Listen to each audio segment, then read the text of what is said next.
We have planned to go to a different university, but thank you very much for your help and assistance. And she didn't mind, of course, it was a business, she's a professional lady. We did recommend her services, and we still do to a lot of people in Pakistan who are planning to send their kids abroad, anywhere in the world.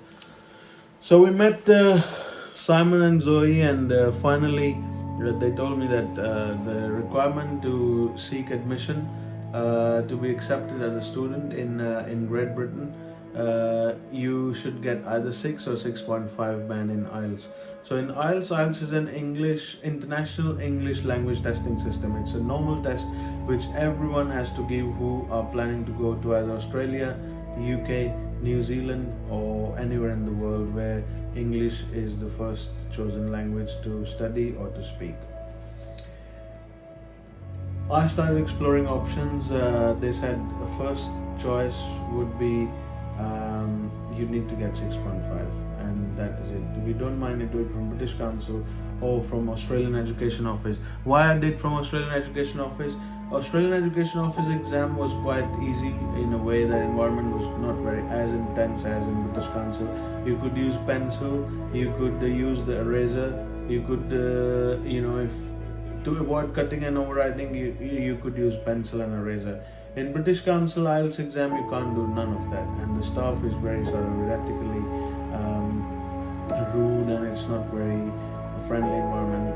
Australian Education Office, which was in Zaman Park, Lahore, that was an incredible place, the most friendly staff I could see. And when I went in to submit my fee for after finding the seat for the exam, that I was like, oh yes, London Bridge would be like this and that and the other. And when I went into Australian Education Office in Zaman Park, of course, that education office was representing Australia on behalf of Australian High Commission.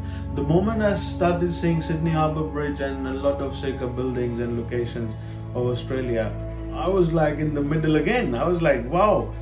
And I started, finding friends and telling them, oh yeah, I started thinking about Australia, but now I'm going to Britain because my uncle is very supportive and we are near to very sort of closely looking at things where I'll be most probably going to Britain.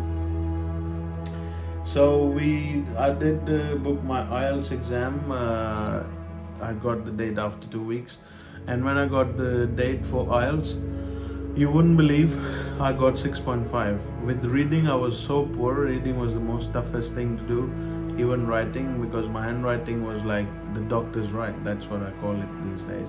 And my mom used to scream at me when I was a little boy that you write like you have written with your feet. Even if you write with your feet, you would write it in a more neat manner than the way you write with your hands. And I can't believe how did I manage to get 6.5. So first requirement was completed. Mr. Tayyab helped a lot. My uncle helped a lot. We all were working in a team. I did the speaking English language course. I did IELTS as well. That was the formality. It wasn't a formality actually. It was necessity part of the exam. For speaking test, I did it just to gain a English language certificate, just to prove to UK border agency, just to see if they want to see my certificates, where did I gain my IELTS from, and what sort of if I'm good at English. Although, as I keep saying again and again, St. Anthony's High School. If St. Anthony's High School wasn't in my life, I wouldn't be here where I'm right now, competing with the native English speakers and talking to them like a person who is not perfect, but at least with the vocabulary, with the comprehension, and of course with the pronunciation, I can cope up with things, and of course with the fluency. So if I talk with people at work as a security officer, people don't even believe I was born in Pakistan. I'm not a native English speaker. I'm very chatty, as you can see. We've been talking for quite a while, and coming back again to this, I got 6.5. And we found out that what would be the quickest way to apply for the visa now. So I had an interview questions every weekend. I used to go to Mr. Tayyab and we used to practice the visa questions. Because back in the days, British High Commission, that was in Islamabad in Pakistan, they used to call all candidates who are applying for student visa to UK to come for an interview in UK, in Islamabad, in their embassy. So we started preparing for interview. Suddenly we found out Mr. Tayyib, as he was very close friend of a gentleman called Tariq Malik in British Council in Pakistan. We found a very incredible contact in there, and my uncle who assisted me with all that, he had his own story to tell them, just to get in there, just to speed up the process. Because what he did when he was handling the business of his, he introduced himself that, oh yes, we did install the systems in your office in British Council in Lahore in Pakistan, and of course in Pearl Continental Hotel as well, where they take the exam. And that was a story to tell, just to patch up with the environment, making it more comfortable for both parties. And that gentleman was a very good friend of Mr. Tayyib as well. He said, you know what, Fahad is an intelligent guy. I've seen his transcripts. I would love to interview him first before I submit his documentation to British High Commission. There you go. Things started making more sense than they were before. I was incredibly stressed that, oh wow, this is getting serious now, it is getting heated up. We submitted all the files. He gave me a date that you come with your uncle. Your uncle won't be in the interview. I would like to interview personally myself. We'll talk in English, and these are the questions I would like you to answer. So, he sent me a few of the articles from various newspapers of the world. We saw a few of the BBC videos, and he just wanted to see what sort of proficiency I've got in my English language speaking, and he was incredibly happy, because you know what, I came to UK in student select scheme, which has stopped now. So what they do, if someone in British Council, your application used to be submitted as a student select scheme. So it wasn't like for every single student, it was for someone who had certain very sort of good grades, knowledge of English, and in speaking, writing, reading and all that. And you have to have connection in that, because every student couldn't come with the student select scheme. I was incredibly happy. I started feeling posh in that time. Why not? I mean, that was incredible, because you know what, the time frame for visa processing was 4 to 5 weeks. When I had an incredible interview with Mr. Malik in British Council, Pakistan, intense security environment. When I went inside, I started looking at the pictures of London Bridge, that very soon I'll be amongst these buildings and all that. And that day wasn't far from that time, and what happened was, I started planning things well ahead, because things, as I said, started making sense. Mr. Malik did a phone call to my uncle. He said, tomorrow we are submitting Fahad's file. Could you please come to the office first thing 8 o'clock in the morning, and we would sit down in British Council office, and we would do all the paperwork to present his file with the special delivery service on behalf of British High Commission. We don't have to submit his originals. We would see, as British Council Pakistan, will attest all his originals, so he can keep his originals safe apart from his passport. So bring all the transcripts, your financial statements, and of course affidavits and all the educational transcripts, and we would test them all, and we would just put it forward to British Council. Through British Council to British High Commission. Believe it or not, within 1 hour, my documents were attested.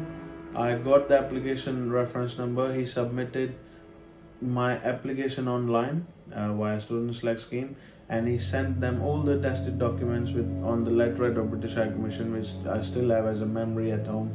And I always look at it and say how lucky I was. That's why I say you've got to have solicited advice from the right people at the right time. Why? Because solicited advice is so vitally important that the moment you stop going to people who don't give you credit, your life will start changing. Your life will change. Even if you are naive, your life will still change if you start changing your environment of people you hang out with. This is the trick of the trade I would like to share in this story of mine. Believe it or not, within 4 bloody days, I got a phone call from British Council Pakistan that, Mr. Fahad, your passport has been stamped with the visa. Could you please come and see Mr. Malik? Your passport is at British Council Pakistan. Usually everyone used to go to the FedEx drop-off or pickup center to pick up my passports.